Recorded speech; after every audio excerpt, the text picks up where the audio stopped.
नमस्कार, आप देख रहे हैं द लाइव इंडिया। मैं हूं आफ्ताब आलम। स्वागत है आपका हमारे चैनल पर। लगातार हम अपने चैनल के माध्यम से बाढ़ वाला बिहार धरातल पर उतर करके दिखा रहे हैं और अभी मैं मौजूद हूं मधुबनी जिला के बिस्फी प्रखंड के दमला घाट पर और यहां पर भी देख सकते हैं बाढ़ का पानी पूरी तरीके से प्रवेश कर चुका है।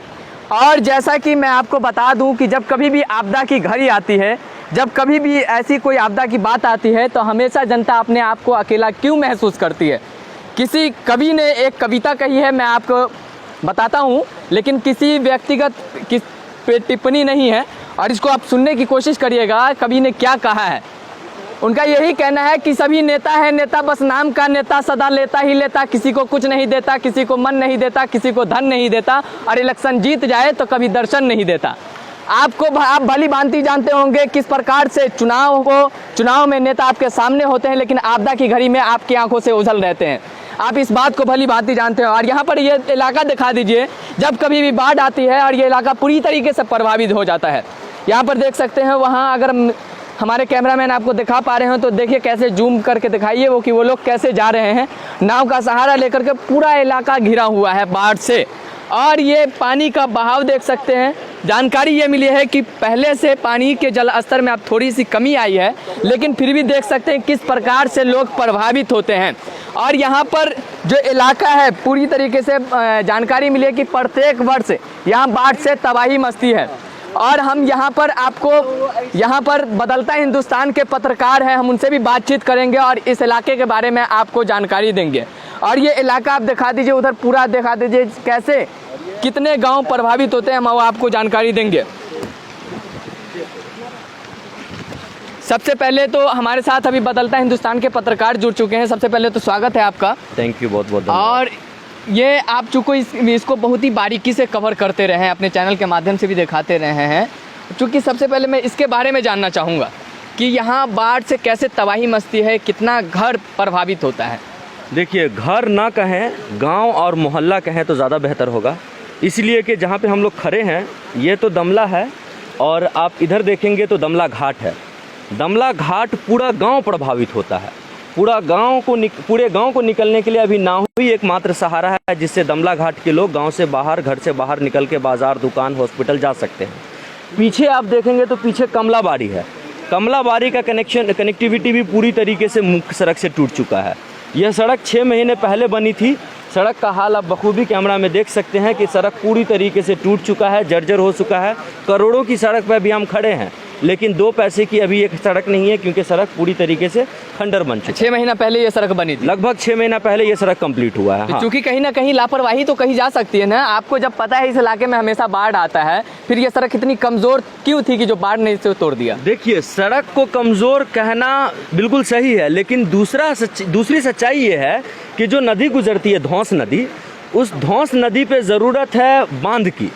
अगर धौंस नदी पे बांध हो जाए, दुधैल से लेकर के रथोस घाट तक धौंस नदी पे बांध बंध जाए, तो कहीं ना कहीं पानी जितनी तेज़ी से इस गांव को क्षति पहुंचाता है, क्षेत्र को क्षति पहुंचाता है, वो कहीं ना कहीं कंट्रोल किया जा सकता है।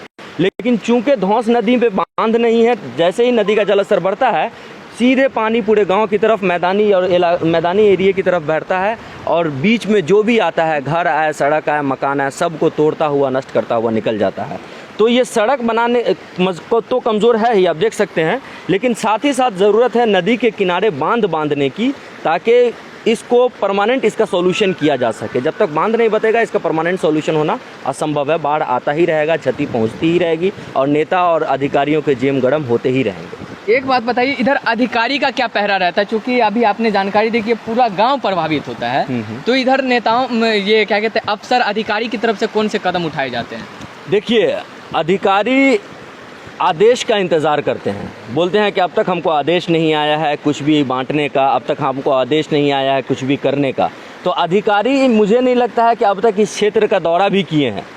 अभी तक कोई भी अधिकारी दमला घाट पे, कमलाबाड़ी पे, बलहा में या इस क्षेत्र पे जहाँ पे हम खड़े हैं, यहाँ पे कोई भी अधिकारी जायज़ा लेने नहीं आए हैं।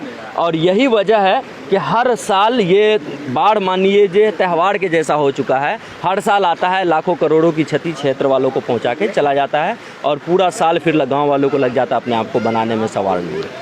और ये चूंकि हम आपको ये दिखा रहे थे, आप इधर दिखा दीजिए, इधर कई गांव में पानी प्रवेश करता है यहाँ से जो धौंस नदी की पानी बहती है। नहीं, ये भेड़वा को इफेक्ट कर रहा है। ये सामने आप भेड़वा देख रहे हैं, ये पानी भेड़वा को इफेक्ट करता है, दमला पश्चिमी पूर्वी को इफेक्ट करता है, और ये मेन दमला घाट को इफेक्ट करता है, कमलाबाड़ी को इफेक्ट करता है। ये पानी आपको कुकलाचौर, बिस्फी वगैरह तक जाता है ये पानी। इधर कोई सरकारी राहत या फिर किसी तरीके का कम्युनिटी किचन चलाया जा रहा है?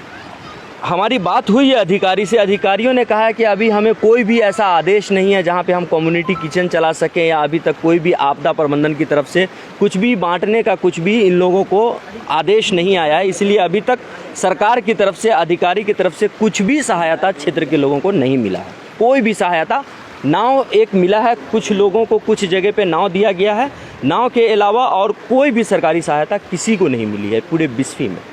चूँकि ये काफ़ी गंभीर विषय है, अगर जब कहा जाता है आला अधिकारियों के द्वारा कि हम बाढ़ पूर्व तैयारी कर रहे हैं और बाढ़ में किसी भी तरीके को कोई परेशानी ना हो, बाढ़ प्रभावित इलाके में रह रहे लोगों को किसी भी तरीके की कोई परेशानी ना हो, तो उनसे सवाल ये पूछा जाना चाहिए कि इतने दिनों के बाद भी इधर कम्युनिटी किचन क्यों नहीं शुरू किया गया है। आप इस गांव को दिखा दीजिए, ये गांव नहीं कई गांव बसते हैं इधर, और इस गांव में दिखा दीजिए कई लोग प्रभावित होते हैं, लेकिन किसी भी तरीके का कोई राहत नहीं मिलता है। आप हमारे साथ जुड़ चुके हैं और लाइव है, शेयर करिए आप वीडियो को ताकि और भी दर्शक हमारे साथ जुड़ सकें, और अपनी कमेंट में अपनी राय भी रखिएगा। मैं कमेंट पढ़ के आपके कमेंट का जवाब जरूर दूंगा। लेकिन फिलहाल ये समझिए कि कितनी बड़ी लापरवाही बरती जा रही है। लोग खाने को मोहताज होंगे, घरों में पानी घुस चुका होगा, घरों में पानी प्रवेश कर चुका होगा, अब वो खाना कैसे बना रहे होंगे, ये बड़ा गंभीर विषय है। बाढ़ में वो अपने पेट को कैसे पाल रहे होंगे, ये गंभीर विषय है। लेकिन ये फिलहाल की जो जानकारी है उसके मुताबिक किसी भी प्रकार का कोई कम्युनिटी किचन स्टार्ट नहीं किया गया है। जी हाँ, मैं गलत नहीं बोला हूँ कि सभी नेता हैं, नेता बस नाम के नेता, सदा लेता ही लेता, किसी का कुछ नहीं देता, किसी को मन नहीं देता, किसी को धन नहीं देता, और इलेक्शन जीत जाए तो कभी दर्शन नहीं देता। किसी कवि ने यह बात कही है, किसी को मैं व्यक्तिगत चोट नहीं पहुँचा रहा हूँ, लेकिन मेरे बातों के दर्द को समझिएगा। और ये हालात है बिहार में, ऐसे ना जाने कितने ज़िले होंगे जो अधिकारियों के आंखों से ओझल होंगे, जो नेताओं के आंखों से ओझल होंगे। जिसको आपने गद्दी पर बैठाया वो आपको भूल करके वो तख्त पर बैठ गए हैं, लेकिन आपको भूल चुके हैं और अपने घर में आराम कर रहे हैं। ये सवाल पूछने का वक्त है। और दिखा दीजिए वो नाव पर से कैसे सवार होकर लोग आ रहे हैं। जहाँ पर से नाव पर से वो लोग सवार होते हैं, उसके वहाँ के बाद भी उनको आगे तक पानी में चलकर पैदल जाना पड़ता है अपने घर जाने के लिए। ये आलम है महाकवि विद्यापति जी की धरती का, ये आलम है। बताइए नेताओं को, जब बड़े बड़े वादे किए जाते हैं, जब विकास की बात कही जाती है तो बताइए उनको। और बस लगता है कि 6000 देने के बाद अगर अपना पल्ला झाड़ लिया जाएगा तो सवाल पूछा जाना चाहिए उनसे कि क्या 6000 देने के बाद जो वो जिल्लत झेलते हैं, क्या आप उसको छुटकारा दिला सकते हैं? बाढ़ एक प्राकृतिक आपदा है, मुझे भी पता है, लेकिन आपदा में अफसर अगर कोई ढूंढता है तो वो आला अधिकारी ढूंढते हैं। मैं सवाल पूछना चाहूँगा कि अभी तक इस इलाके में कम्युनिटी किचन क्यों नहीं स्टार्ट किया गया? गरीबों को दोजख में क्यों ढकेला जा रहा है? ये आलम है बिहार का।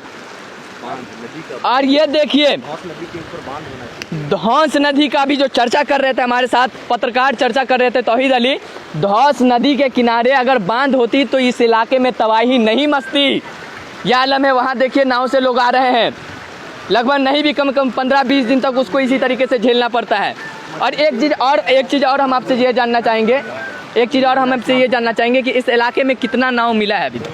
दमला घाट पे एक नाव है, और एक ही नाव है दमला घाट पे, एक ही नाव है दमला घाट पे, और लगभग 1400 से 1500 लोग की आबादी है दमला घाट। 1000 के आसपास तो होगा ही, एग्जैक्ट फिगर मुझे नहीं पता है, लेकिन एक नाव है और यहाँ पे आबादी है 40-50 घर। वहाँ पर कोई नाव नहीं है, कोई नाव नहीं, वहाँ पे कोई नाव नहीं मिला है। इस्लामपुर में भी कोई नाव। क्या नाम है आपका? मोहम्मद लाडले। कहाँ घर हुआ? दमला घाट।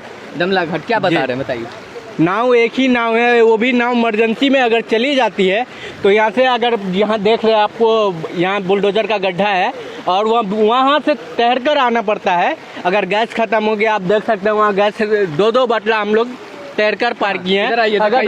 इधर आइए दिखाइए, ये घर से सिलेंडर भरवाने के लिए निकले हैं मोदी जी का उज्जवल योजना दिखाइए। कहाँ से लाए हैं? दमला घाट से। दमला घाट से। दमला से लाए हैं गाँव से। अब इसको लेकर कैसे जाइएगा? नाव आ रही है, अभी इंतजार कर रहे हैं, वेट कर रहे हैं जी। ये देखिए कैसे तबाही मस्ती है इस इलाके में। शायद आप घर पे बैठे होंगे, हम आपको बाढ़ वाला बिहार दिखाने का प्रयास कर रहे हैं। महज आप वीडियो को देखिए और शेयर करिए और घंटी बजाइए नेताओं की और घंटी बजाइए अधिकारियों की, जो कहते हैं कि हम बाढ़ पूर्व तैयारी कर रहे हैं, ना जाने किस बात का इंतज़ार करते हैं। क्या पता कब उसकी नींद खुल जाए और इस इलाके का निरीक्षण करने आ जाएं और इधर कोई कम्युनिटी किचन स्टार्ट करवा दे ताकि गरीबों का भला हो जाए। अब बताइए, ये आलम है महाकवि विद्यापति जी की धरती पर, ये आलम है जो इंटरनेशनल मतलब देश विदेश में विख्यात हैं। उनकी धरती पर लोग कैसे रह रहे हैं, हम आपको ग्राउंड रिपोर्ट दिखा रहे हैं। ये आलम है, इनका कहना है यहाँ किसी भी तरीके का कोई कम्युनिकेशन नहीं चल रहा है, बाढ़ इधर तबाही मचा रहा है और हम आपको लाइव दिखा रहे थे। मैं फिर आपसे गुजारिश करूंगा कि आप YouTube पर जाइएगा, हमारे चैनल को सब्सक्राइब करिएगा और हम आपको आपके लिए इसी प्रकार से द लाइव इंडिया पर आपको धरातल पर उतर करके हम दिखाते रहेंगे लाइव। और वीडियो को शेयर जरूर करिएगा, लाइक करिए। फिर मिलता है हम आपसे अगली वीडियो में। फिलहाल के लिए बस इतना ही, धन्यवाद।